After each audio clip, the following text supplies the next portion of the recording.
CGTN, China Global Television Network.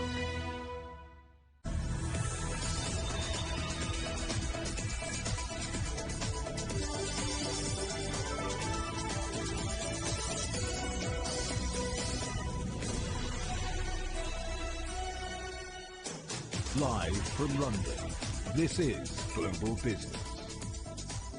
Hello and welcome to the programme. I'm Robin Dwyer. And I'm Juliet Mann. Our top stories. Ukraine says it's retaken 6,000 square kilometres from Russian forces, but calls for support in consolidating its gains. Heads of state prepare to visit Uzbekistan for the Shanghai Cooperation Organization, including China's President Xi Jinping, making his first foreign trip in nearly 3 years. Twitter's whistleblower testifies before the US Congress, accusing the company of putting profits over security. The coffin of Queen Elizabeth begins its journey to London ahead of her lying in state for her funeral next week. And night markets and light shows China's efforts to spur its economy by encouraging people to spend more money in the evening.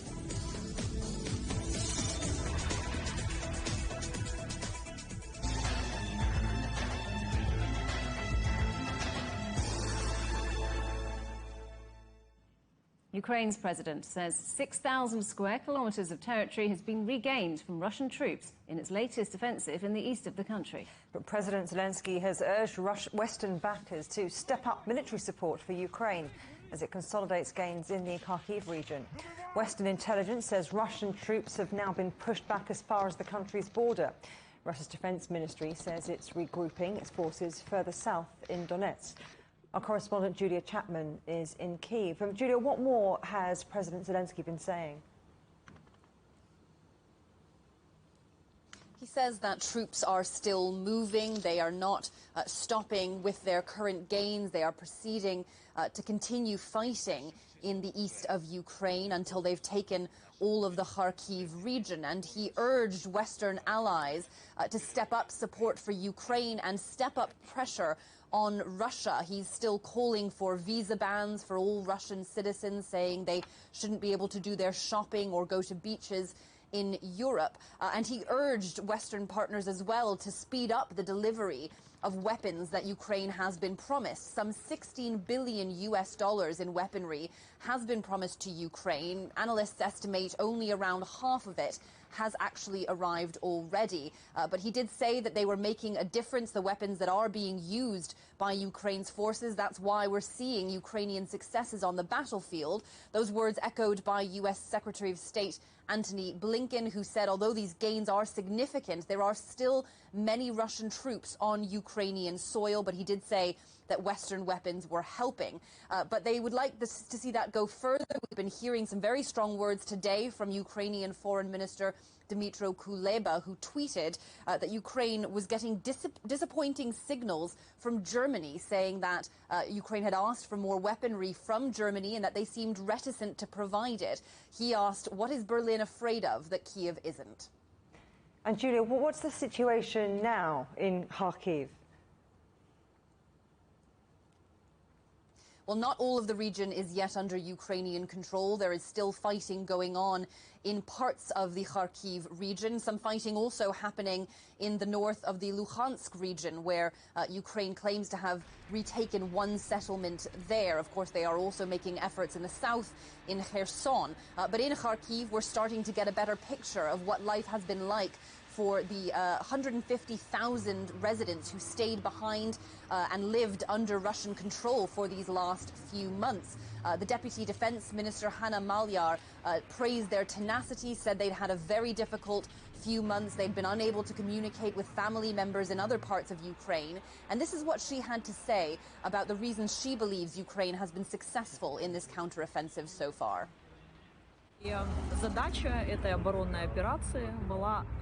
The aim of this defensive operation was to dissect enemy forces and move forward. This was accomplished. Due to this success, a decision has been taken to continue the operation. The difference between Ukrainian and Russian armies is obvious. The latter tries to make use of superiority in weapons and manpower, while the Ukrainian army relies on intellectual planning skills. Our strength lies in motivation and thorough operational planning. Well, there are still 1.2 million people estimated to be living in areas held by the Russians across Ukraine, and officials say that they are determined to retake all of that territory that Russia currently holds. Chapman in Kyiv, thank you. In Russia, the Communist Party has described the situation in Ukraine as a war that Moscow must win. Well, our correspondent Stuart Smith is in Moscow. So what's the latest response in Russia to what's happening in Ukraine? Well, in terms of political response, that's one of the most controversial statements made by the Communist Party so far since February about how this so-called special military operation is going. The Communist Party referred to as systemic opposition, i.e. they do criticise some of the Russian government's policies, but stop short of doing anything that would be considered completely changing the outlook and direction of Russia as a state, and that's getting dangerously close to such a statement, as was hinted at by the Kremlin press secretary Dmitry Peskov, who warned there is a room for pluralism and critical debate about Russia's actions in Ukraine, but there is a very, very thin line, he said, that people need to tread when offering their perspectives. And that announcement also after a United Russia Duma deputy, someone who's part of the ruling party, made similar statements about the need, they say, for full mobilization of Russia's reserve forces. Now, at the same time, the Kremlin was adamant again on Tuesday that the aims of the special military operation will be fulfilled, that full mobilization is not something that is going to happen, and that also, as is often claimed, the special military operation is going to plan. All other questions, the press secretary said, deferred to the Ministry of Defence, which says it's continuing its activities on all fronts. But also over the weekend, dissent in another direction. We don't see much of it anymore, but around 20 to 30 local city lawmakers of various districts in Russia's major cities like Moscow and St. Petersburg expressing their concerns in a petition, the contents of which cannot be shared due to Russia's reporting laws, but was enough to see some of those deputies arrested. And on top of that, voters voting in gubernatorial local city elections over the weekend also arrested for certain statements they wrote on ballot papers. So an interesting split now where we have some forms of dissent on both sides, some saying more should be done, some saying less should be done. Stuart, thank you very much. Our correspondent Stuart Smith in Moscow. President Xi Jinping will leave China for the first time in nearly 3 years on Wednesday, his first trip abroad since the start of the COVID pandemic. He's heading to Kazakhstan for a state visit and then to Uzbekistan for a meeting of heads of states belonging to the Shanghai Cooperation Organization. Our correspondent Ravinder Bawa is in the Kazakh capital, Nur-Sultan.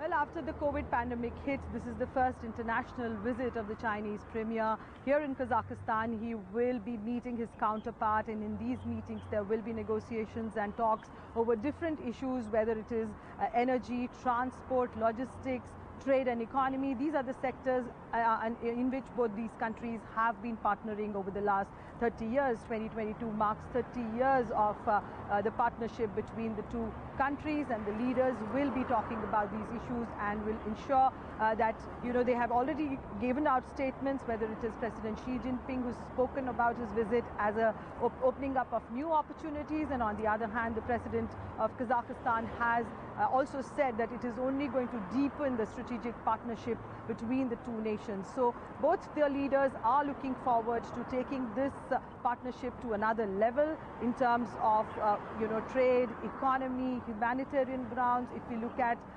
even issues related to terrorism in the area, issues related to stability in the area. After Taliban took over Afghanistan, analysis says that the land might be used for, by terrorists for like a haven of terrorism, and that is what these two countries are ensuring, that such instability in the region should be prevented, and it becomes very important for the two nations to actually fight against the common enemy. So all these issues bring Kazakhstan and China together, two countries which share about 1,700 kilometers of border. So they have been close neighbors for the time immemorial. So it's very important that they now partner in this new world, and we have seen the presence of China here and, of course, Kazakhstan in China. The trade has grown 17.5% from 2020 to 2021, and there are, there are these futuristic approaches which say that this trade is only going to increase further. So definitely an important visit as far as Kazakhstan is concerned and as far as China is concerned. Ravinder Bauer there reporting from Kazakhstan. Unemployment in the UK is at its lowest rate in 48 years. The number of people out of work in the 3 months to July sank to 3.6%. But economists say that's mainly down to a fall in the size of the workforce. And they're still warning that the UK economy is likely to enter into recession. Workers at the UK's biggest container port are planning more strike action later this month. Dockers at the East Coast port of Felixstowe have voted for a second 8-day walkout over pay. The strike is scheduled to begin in 2 weeks' time. Revenue earned by China's tourism sector from this year's Mid-Autumn Festival is still running below pre-pandemic levels, while spending on travel and celebrations for the festival, which ended on Monday, came in at just over $4 billion. That's down a fifth on amounts seen in 2019. Goldman Sachs is expected to cut hundreds of jobs this month as the economic outlook worsens. The investment bank has declined to comment, but in July had warned it might cut expenses and reduce hiring when it reported a 48% slump in quarterly profits. Goldman Sachs usually trims up to 5% of its staff each year, but paused the practice during the pandemic. Still ahead on Global Business Europe. US inflation on the move again, but is the pace of price rises slowing down?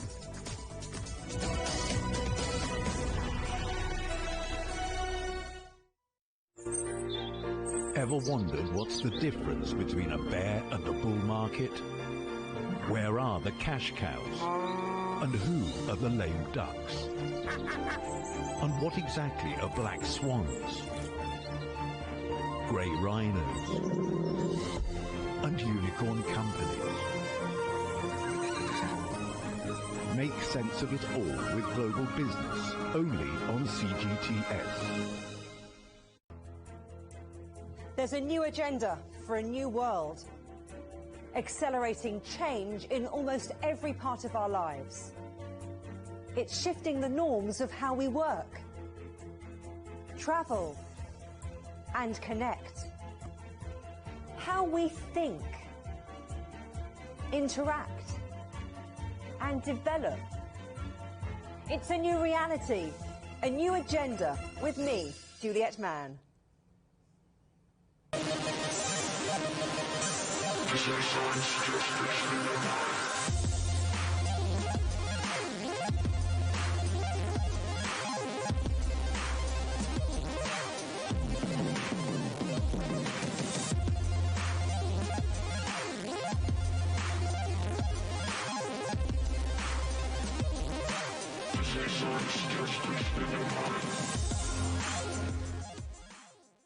Soaring energy prices, surging inflation, strained supply chains. As costs spiral and goods run short, people are feeling the heat. Join us for a special new series, Crunch Time, starting August the 1st, here on CGTN.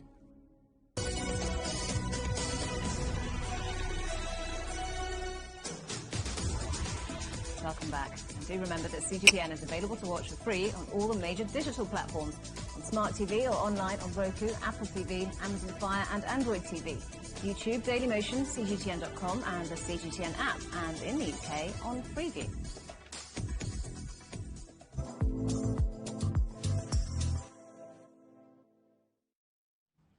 The latest inflation data from the United States shows prices surged again in August, but the pace of inflation slowed for the second month in a row, mainly due to falling gas prices. Now, prices were 8.3% higher last month compared to August last year.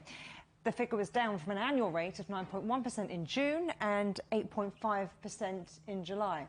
Well, Matt Maley is from the investment and trading firm Miller, Tabak & Co. Thanks ever so much for coming on the programme. Well, this was unexpected.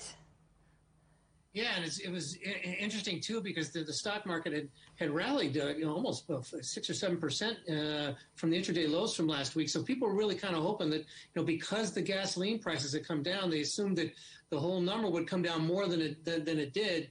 And this is definitely a wake up call for a lot of investors, I'm afraid. I mean, look, we're in the grip of tough economic times, heightened geopolitical tensions. What's having the biggest impact on the UK economy more broadly and more particularly to impact on businesses and consumers? Well, I think, a lot of it has to do with the concerns of what's going to happen this summer. I mean, these numbers have come down in terms of gas prices, natural gas prices, oil prices.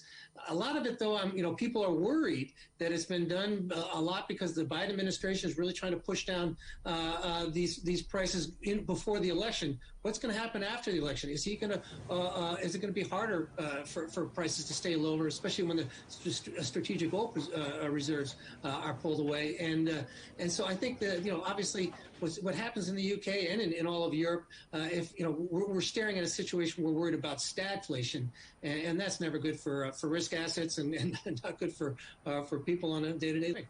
You talk about the UK and the rest of Europe, but the Fed's approach to inflation is bolder, some might say. I mean, is there anything in these numbers that might suggest they should consider maybe a less aggressive approach?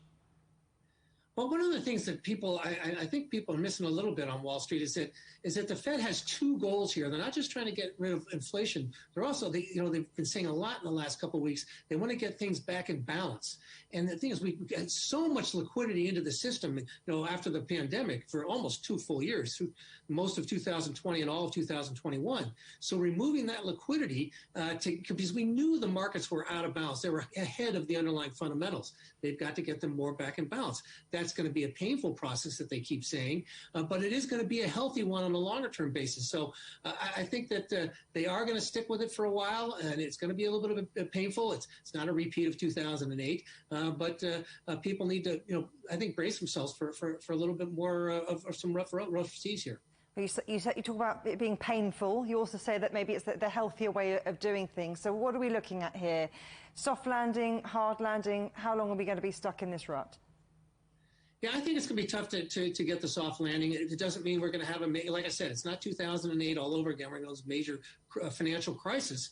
But the run of the mill, I just think it's going to be very, very difficult when you have inflation as high as it is and rates going to move as high as they're going to have to move to tame that inflation and to get them back in balance with what the underlying economy is really doing, because we still have a very big economy.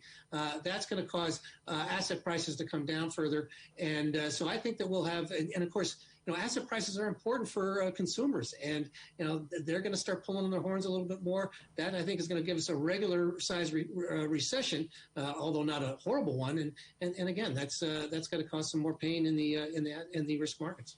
Ouch. Okay, Matt Maley, thank you very much. Thank you. A Twitter whistleblower has begun testifying before the United States Congress. Peter Zatko made allegations to federal agencies about the platform's data privacy and security practices last month. His testimony could affect Elon Musk's attempts to back out of buying the social media company. Well, let's talk to our correspondent, John Terrett in New York. So, John, Mr. Zatko has made some staggering allegations. Well, staggering is the word, Robin and Juliet. I'm absolutely amazed by some of the things that we've been hearing this morning. This is the Senate Judiciary Committee meeting right now in Washington, D.C., and the speaker is Peter Zatko, as you said, who is known as Mudge. Now, he was the former Twitter chief security officer between 2020 and 2022, so he wasn't there very long. But these days, he is a cyber expert and a writer and a hacker. And when I say hacker, I mean somebody that hacks systems professionally in order to test their vulnerability, in order to make them better in the future. But his allegations are truly remarkable against Twitter, essentially accusing the company of putting profit ahead of security. He says for the last decade, management there has been misleading the public, the regulators, and the board. He says the bosses at Twitter have lost control of their database, and because of this, all employees at Twitter have unfettered access to that database. It's a bit like the vault at the bank being left open. and they have access to your tweets, your emails, your device, your location, leaving everybody on Twitter, he says, vulnerable to bad actors, stalkers, scam artists, and even foreign agents. And there were examples being given of people employed at Twitter who are foreign agents, allegedly from India, Saudi, and indeed from China. He also alleges that the 2011 agreement with the Federal Trade Commission to make all of this better was not acted upon by Twitter. Of course, there's the accusation of them lying about the number of robots on their site. All of this very similar to Frances Haugen, who you'll remember from a year or two ago, the Facebook whistleblower, who basically said that Facebook teenage girls on Instagram. She's telling National Public Radio this morning that the problem is we think that these Silicon Valley companies are better organized and better run than they actually are. The senators are calling for the Twitter CEO, Parag Agrawal, to go. They're also calling for a new oversight body for social media companies. Twitter denies Mudge's allegations, of course, accusing him in turn of acting spitefully, hatefully, and trying to attract attention to himself, allegations that he in turn denies. Robin and Juliet. And John, this is all going on as Twitter shareholders vote. Yes, an hour from now, less than an hour from now, we should get the results of this vote, or at least the vote should begin. Twitter wants the shareholders to vote in favor of Elon Musk's offer. $44 billion, $54.20 a share. The reason for that is the banks have told them that it'll take them forever to get to that share price of $54.20. They're currently at $41.28. Twitter rejected this week Elon Musk's allegations in a letter that the whole deal should be called off because of the Mudge allegations. And, of course, a judge turned down Elon Musk's bid to try and have the court case delayed. The Court of Chancery in Delaware will hear Twitter versus Musk on the 17th of October. I can't stress, though, to you both how significant this is, today's news and this hearing from Twitter. These allegations are very, very serious. In particular, the allegation that they lied about how many robots were on their site. That is securities fraud. And I tell you, the legal ball, starting today in the Senate, the legal ball is now rolling, and it's going to be very serious for Twitter in the future, potentially, and all of its CEOs. Robin and Juliet? Well, John, no doubt we'll catch up on this story tomorrow. For now, John Terrett in New York, thank you very much. The coffin of Queen Elizabeth II is leaving Scotland and being flown to London. Tens of thousands of mourners had queued since last night to pay their respects at St Giles Cathedral in Edinburgh. After the Queen's coffin arrives in London, it will be taken to her former official residence, Buckingham Palace. On Wednesday, it will be taken to Westminster Hall. There she will lie in state until Monday's funeral. Our correspondent Michael Voss is outside Buckingham Palace in central London. Michael, the Queen's coffin now on its way to London. What's the atmosphere been like outside Buckingham Palace where you are? Juliet, there is a growing sense of anticipation here outside Buckingham Palace. The crowds are getting larger minute by minute, hour by hour. The police have now erected barricades beside the road and have let crowds line those barricades. I don't even see them behind me there with their umbrellas in the light rain, prepared to stay hours for the chance to see the Queen's coffin arrive here at Buckingham Palace. In Edinburgh, the gates, the doors of St Giles Cathedral have closed. The last of the mourners there have filed past her coffin, and we're expecting the plane to leave Edinburgh in under an hour's time, land at a military base out on the outskirts of London, and then come by motorcade here to the palace. The crowds here are also waiting for the King to return from Northern Ireland. King Charles will then meet the coffin here at Buckingham Palace. A guard of honour will take it into the palace itself, where the coffin will rest the night before, as you say, going on to Westminster Palace to lie in state until her funeral on Monday. Michael, tell us a little bit more about that visit you mentioned, King Charles III taking in Northern Ireland as part of the tour of the United Kingdom. Tell us more. That's right. I mean, of all the places, all the nations that make up the United Kingdom, England, Scotland, Northern Ireland and Wales, this is the most this was potentially the most fraught of all the trips. Now, in Scotland, there is a sizable number of people there who would like to become independent and leave the United Kingdom.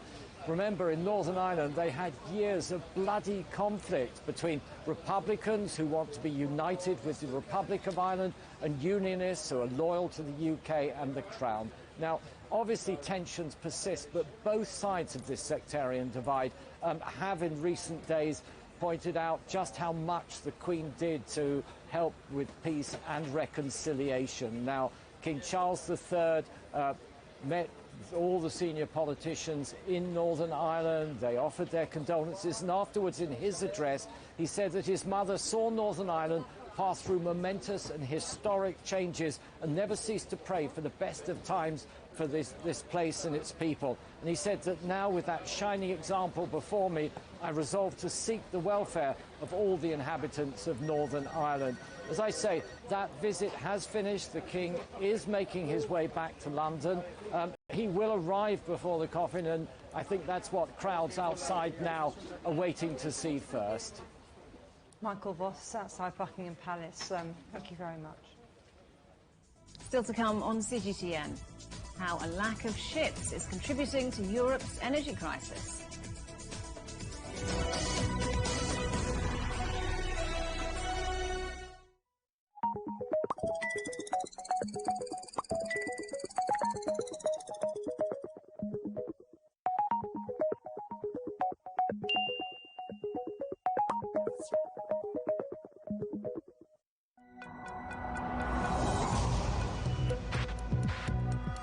Each day, there are millions of stories. Each one can open new perspectives, new possibilities. Wherever you look, we are there to see, discover, explore. We put the pieces together to find what really matters to you, all around the world, all around the clock. Our reporters are at home across the globe. From our headquarters in Beijing and production centers in Washington, Nairobi, and London, China Global Television Network. Stories from across the globe, reaching people across the globe. CGTN. See the difference.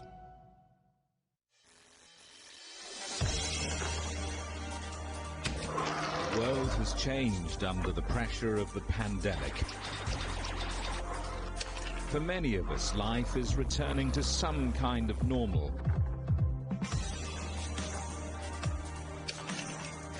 As we're adapting to changes in all of our lives, let Global Business Europe be your guide to the new normal.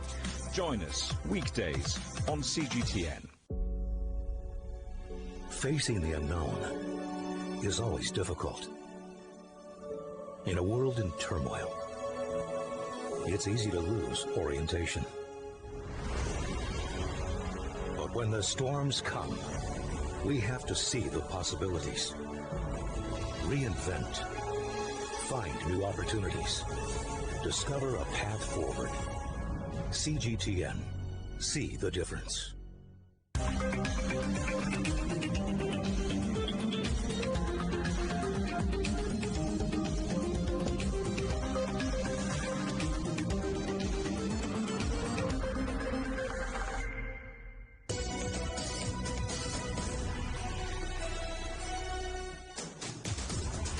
Welcome back to Global Business Europe with Robin Dwyer and me, Juliet Mann. The headlines again. Ukraine says it's retaken 6,000 square kilometres from Russian forces, but calls for support in consolidating its gains. Heads of state prepare to visit Uzbekistan for Shanghai Cooperation Organization, including China's President Xi Jinping, making his first foreign trip in nearly 3 years. Twitter's whistleblower testifies before the US Congress, accusing the company of putting profits over security. The United Nations General Assembly will open its 77th session in New York in a few hours, the first in-person gathering since the start of the COVID-19 pandemic. Representatives will discuss how to tackle the cost of living crisis, with a panel set up to look at solutions to rising food prices across the world. But their focus will also be on energy and, according to reports, ways of forcing suppliers to cut costs. Our correspondent Sarah Walton reports. From grocery stores in the US to bakeries in Sudan, the cost of food across the world went up by more than 50% between 2020 and 2022.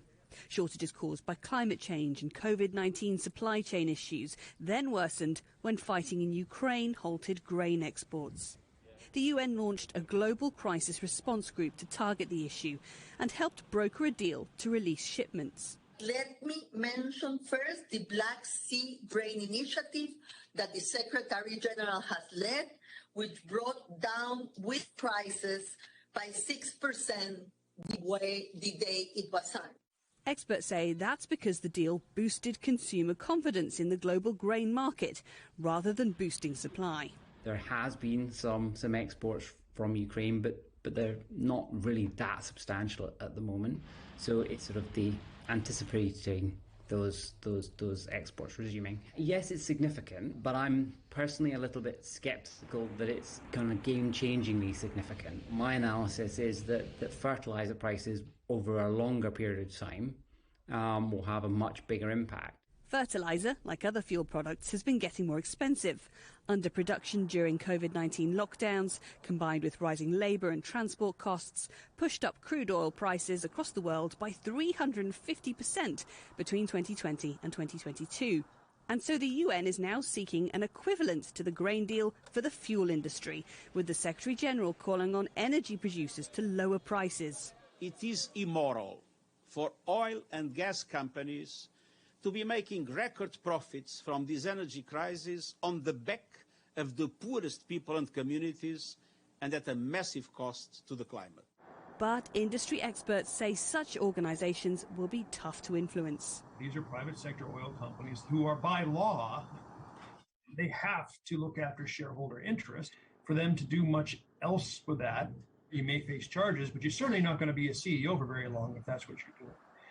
If you're a head of a state-owned oil company in Saudi Arabia or Iran or Venezuela, I mean, that's your nation's lifeblood, or your hospitals, your roads, your defense expenditures. The UN says the only way to address rising fuel prices is to get everyone to work together.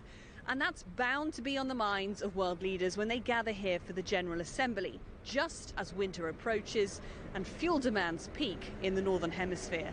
Sarah Walton, CGTN, New York. The number of people forced into modern forms of slavery has risen by a fifth in recent years, according to the latest report by the United Nations International Labour Organization. It says there are now around 9.3 million more people across the world either being forced to work against their will or forced into marriage or other domestic situations. That's since the last report in 2016. And it means that there are now around 50 million people on any given day enduring modern slavery conditions. Those include people working in situations where they cannot refuse or cannot leave because of threats, violence, deception, abuse of power or other forms of coercion. And the report says the numbers have gone up directly as a result of the COVID pandemic, wars, migration and climate change. The report also found that around half of all forced labour occurs in upper middle income or high income countries. The head of the ILO says fixing the problem remains a matter of political will. It would be a mistake to believe that forced labour is solely the problem of poorer countries. Quite surprising to many people, in higher income countries as well, you also find forced labour. And, sexual exploitation is a big part of that as well. So it's a very complex, very varied problem. I think the point that we need to make is no country is irrelevant to this struggle. This brings every country into play. EU Commission President Ursula von der Leyen is expected to lay out an emergency energy plan to deal with soaring prices and what's being called Russia's weaponization of fuel supplies at her annual State of the European Union speech on Wednesday. Our correspondent Alex Cadier reports from Brussels. Now, the European Commission is on the verge of taxing the profits of energy companies to help governments shield their citizens from the cost of soaring energy prices. A leaked draft of the plan says that the solidarity contributions, as they're called, are, quote, justified by the fact that such companies make unpredictable surplus profits. Now, this means that fossil fuel providers will see a 33% tax being retroactively added to their surplus taxable profits, including those made since the start of the war in Ukraine. Now, the measure is expected to be announced by the EU Commission President Ursula von der Leyen in her annual State of the Union speech on Wednesday, and I spoke to an EU official familiar with some of the plans who said the speech would also include a proposal for the Cyber Resilience Act. That's the EU's efforts to roll out baseline cybersecurity standards for critical products, as well as the Media Freedom Act, which will look at media regulation across the bloc. But as you'd expect, the headline announcement for the speech should be the EU's emergency energy measures, like a tax on the energy companies. Beyond what is being announced, this is also about what isn't being announced. The EU was keen to push for a price cap on Russian gas to hit back at Russia, which Brussels has accused of weaponizing its energy supply. This would also force Vladimir Putin to choose between selling Russian gas to Europe for cheap or not selling it at all. At the moment, with insufficient support among member states, it seems that Brussels has had to blink first, and the price cap is nowhere to be seen in the draft proposals. Now, Finland's Prime Minister Sanna Marin was at the European Parliament ahead of the address and said that although Finland always supports tougher sanction, she understands the Commission has to get the balance right. We also have to make sure that we are not making disturbance on the energy market in Europe. So there are quite difficult balance between different actions to take. And I think, and I know that Commission is also taking this different perspective very seriously. Although President von der Leyen might not be able to announce all the measures she wanted during her address on Wednesday, the speech will still formalise a landmark change in energy policy for the European Union. Alex Cadier, CGTN, Brussels. As Europe tries to wean itself off Russian energy, attempts are being made to boost alternative supplies. Shipping companies are scrambling to bring in more stocks of liquid natural gas to Europe ahead of winter, but they're struggling to meet the demand. Our correspondent Evangelos Tsipsas reports. Climate change, the war in Ukraine, and inflation. Key reasons driving Europe's soaring energy prices. But another factor lies at sea. Demand for liquefied natural gas has increased so much that there aren't enough ships to carry it. Why do we have the shortage at the moment is because the ton miles have been doubled, because usual trading routes collapsed. Europe now is importing from US. I mean, the distance, therefore you need ships. Additionally, Europe is importing now, has to import from Middle East, from Qatar, from all the other countries. Therefore, we need more LNGs. As Russia cuts off gas via Nord Stream 1 pipeline to Germany, Europe is making a 180-degree turn to LNG. But other large markets like South Korea and Japan are doing the same. And that's creating a demand that suppliers cannot match, driving competition between Asia and Europe for these precious cargoes, which itself is driving up prices even further. The cost of LNG is now as much as 15 times higher than it was at the start of the year. But that's not only down to the lack of ships. The increased cost of energy is, allow me to say, is not due to the increased cost of transportation. But let's say that we have doubled the price. The cost of LNG per cubic meter, let's say, has increased 14 times, 15 times year to year. This is because of the lack of the product. And certainly you cannot substitute neither the Nord Stream 1 or the Nord Stream 2 with ships that they are not in the water yet. Much of the electricity used in shipyards, like the one behind me, come from Russian gas, the same gas that helped heat up our homes. So far, the weather here in Greece is quite warm, and it would stay like this for another month or so. But moving into winter, many people will begin turning up their thermostats. Finding ships to heat up European homes is one thing. How much it will cost is even a bigger worry. Evangelos Tsipsas for CGTN, Athens. Armenia says at least 49 of its soldiers have been killed in clashes along the border with Azerbaijan. Officials say several towns were shelled by its neighbour in the early hours of Tuesday, causing it to respond. But Azerbaijan said its military positions came under attack first. The two nations have previously fought two wars over the enclave of Nagorno-Karabakh. The escalation of hostilities has prompted Russia and the United States to call for restraint. An airstrike has hit Ethiopia's Tigray region 2 days after Tigrayan forces said they were ready for a fresh ceasefire with the federal government. The strike hit Mekelle University and a local TV station, injuring at least one person. It's the third attack on the region's capital since the conflict resumed in August after a 5-month truce. William Ruto is now officially the 5th president of Kenya after a swearing-in ceremony in the capital, Nairobi. It comes a week after the Supreme Court upheld last month's election result. 60,000 people watched the ceremony at the National Stadium, with several people injured in a crush at the gates.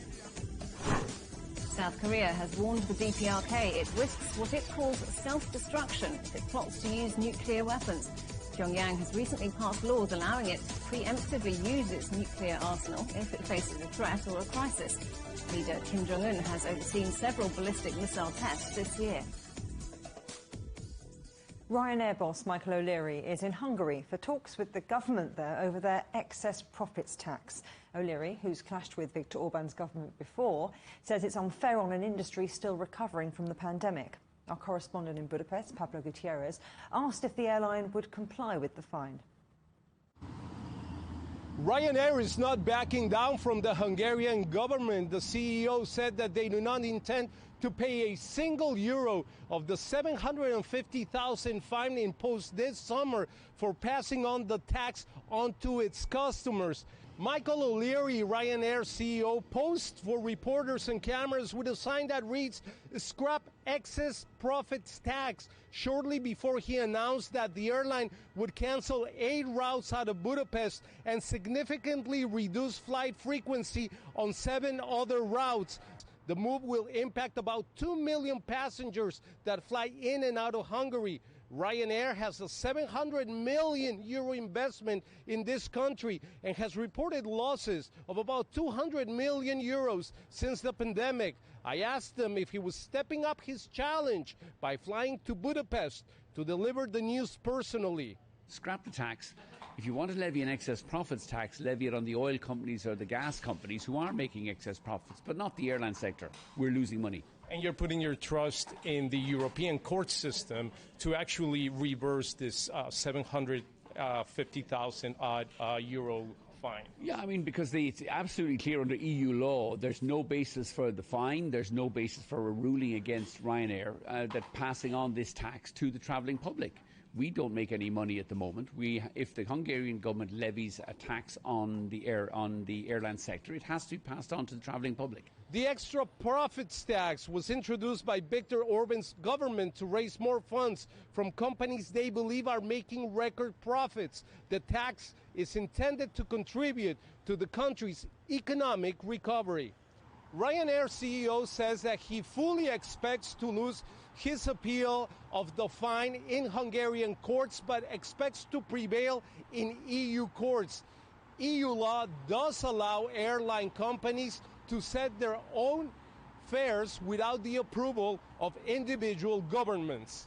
Pablo Gutierrez, CGTN, Budapest. China's nighttime economy is now thought to be worth around $5.7 trillion and is continuing to grow. The city of Changsha is one of those leading the way. Our correspondent Huang Fei reports. On the old streets that used to host the region's savviest merchants 2,000 years ago, new vendors continue to draw in customers from far and wide. Henry is a Pakistani student attending medical school here. An aspiring heart surgeon by day, a stern believer of food therapy by night. Stinky tofu, oh, that one is my favorite one. It stings a little bit, but when you taste it, it's like fantastic. I come out with my classmates, and mostly on the weekends. I love the nightlife in Changsha. I love their food. The food over here is a little bit spicy, but now I'm used to the spicy. Distinct street flavors are the main reason Changsha is ranked a top nightlife destination in China. The atmosphere is contagious. Seeing people line up makes me want to try the food and see what the hype is all about. As tens of millions of people buy into the hype, businesses are sizzling. Within a decade, this Stinky Tofu brand has expanded from a single stall to more than 2,000 shops nationwide. People are lining up all the time. We can sell up to 8,000 boxes each day. We have customers even after 2 o'clock in the morning. And it's not just food that's keeping people out past midnight. These exotic storefronts are designed to lure you in to spend money and tell everyone about it. Forget stilettos and sequins. A night out in China could take you to a whole new direction, or shall we say, a different time. For $4, you could dress up in traditional Han clothing and pose in a mythical world that looks like a scene out of Journey to the West. These attractions represent a shift in what Chinese Gen Zers define as cool in a country growing in nationalism.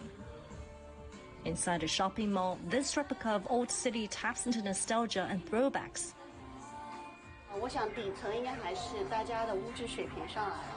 The bottom line is people are more affluent and want to enjoy life after work. In the age of online shopping and social media, we crave authenticity and experiences that evoke a cultural and emotional bond. Plus, the government is encouraging new projects to boost consumption by offering them loans and providing a flexible hiring process. Experts say nighttime tourism is among a slew of measures to rescue a slowing economy, which is now driven largely by private consumption.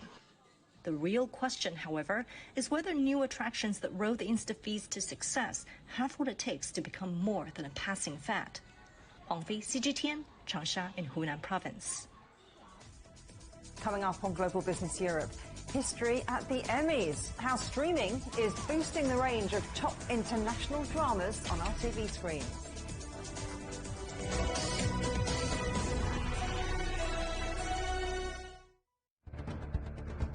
Events have consequences. Words create impact. Unprecedented scenes that we saw. The clean-up operation is now well and truly underway. Parts of southern Europe remain in a state of emergency. Context gives meaning. People make history. Far more than 1,000 people have come here today. But authorities are still on high alert. So now we've actually become the border on this road. A complex world demands a comprehensive view. But with the cleanup efforts more or less under control, the economic impact is bound to ripple across the country. There's plastic pollution everywhere. Because the world today matters for your world tomorrow. This is the living area of the crew. The focus is firmly on future technologies. Well, this is something completely different. The world today, every day on CGTN.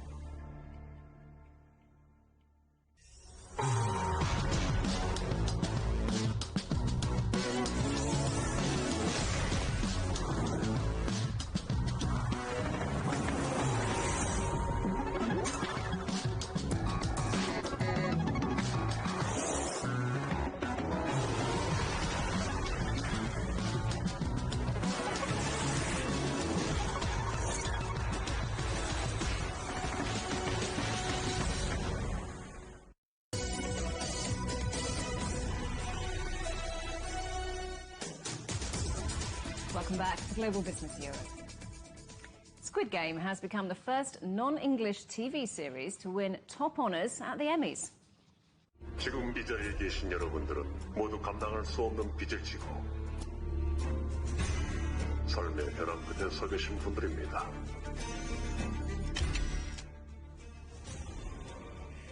Lee Jung-jae became the first Asian to win Best Actor in a Drama Series, while Hwang Dong-hyuk, the show's creator, became the first Asian to win Best Director award. Squid Game is a South Korean thriller where players risk their lives in a series of deadly games for the chance to win a fortune. Well, Richard Cooper is Research Director at Ampere Analysis and joins us now. Welcome, Richard. So, Squid Game then picked up these 2 Emmy Awards yesterday, the first Asian star to win one, plus the first director of a drama series. Good news for them and also for Netflix. Absolutely. Great news for the individuals involved. For Netflix, really a sort of further admission on the part of the traditional industry that Netflix has really become a producer of high-quality original content. Has streaming opened up what would be considered foreign films and series to new audiences? It absolutely has. So I think, if we start to look at the kind of catalogues which are available through streaming services like Netflix, in the UK, for example, around 44% of the content which is available on that service is actually non-English language, so effectively foreign language content. The fact that a lot of consumers don't necessarily see that in the interface that they interact with it is simply part of the recommendation engine. But yes, that content is now available, and services like Netflix, streaming services, have expanded the volume of foreign language and foreign content which is available to ordinary consumers like ourselves. So Squid Game perhaps a standout, but we've seen shows from streaming platforms overall outshining those on traditional television in this awards ceremony. Why do you think that is?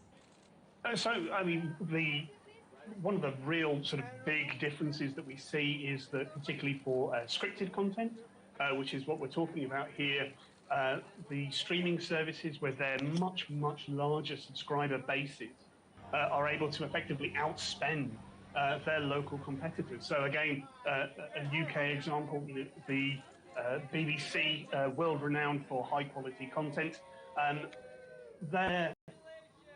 the number of households who are paying a license fee here in the UK is around 47 million. Netflix has got over 200 million subscribers, so they're able to spend a huge amount of money on the content that they're showing. So we see things like The Ring of Power from Amazon costing $465 million for one season. So the volume of money which is being spent on some of these shows is really phenomenal. So that's money spent on producing their own shows? That's absolutely correct. So, one of the real drivers for the streaming market, increasingly for broadcasters who see themselves as their local competitors, has been to create a huge volume of original exclusive content for their platforms and for their services in order to drive subscriber numbers. And perhaps in the past, putting subtitles on a television show or a film might have put people off, but that's really part and parcel of the streaming experience these days, particularly for younger viewers, isn't it?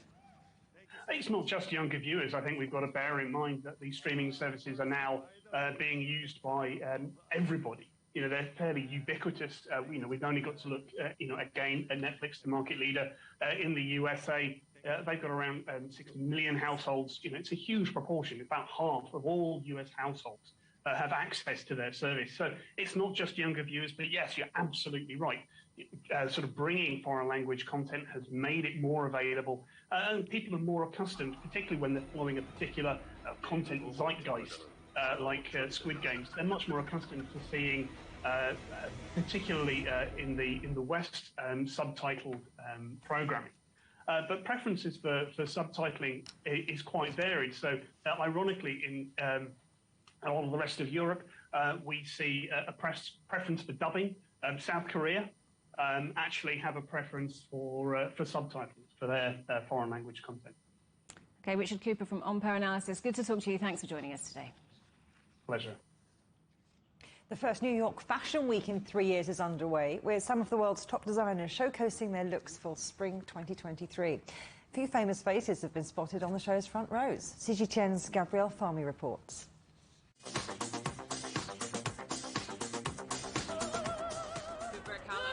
From the back of the stage to the runway, the excitement is palpable as big designers return to Fashion Week, some for the first time in nearly 3 years. It feels great. Yeah, it's really exciting to be back in, real life fashion shows, real life interaction with people. Designers are celebrating the colors of the world. Actually able to finally travel to Morocco, which has been, a source of virtual inspiration for us for a while with the movie Casablanca and everything. The spring 2023 collection inspired by the rich spices and fruit markets of Morocco, like this bright tangerine dress. Nepalese designer Prabal Gurung had his show at the United Nations. It represents everything that we want to see in the world. I would say like a voice for the underrepresented, hopefully, and that's the world that we all want to see, the world we want to create.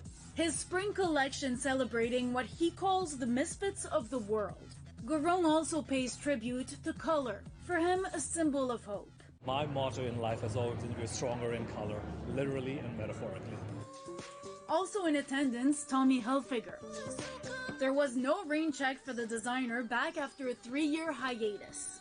His fall 2022 collection mixing bold and oversized styles to his signature preppy staples.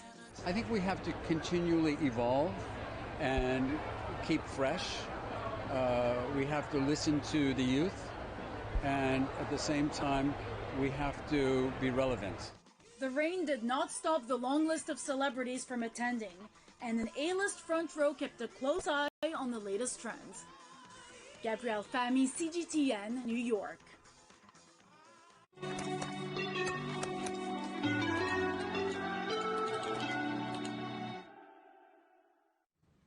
Adam White is a senior lecturer at Oxford Brookes University who's investigated the impact of contact sports on school children. His work has led directly to new protocols aimed at preventing brain injuries in later life. He's been telling CGTN Europe about his first job.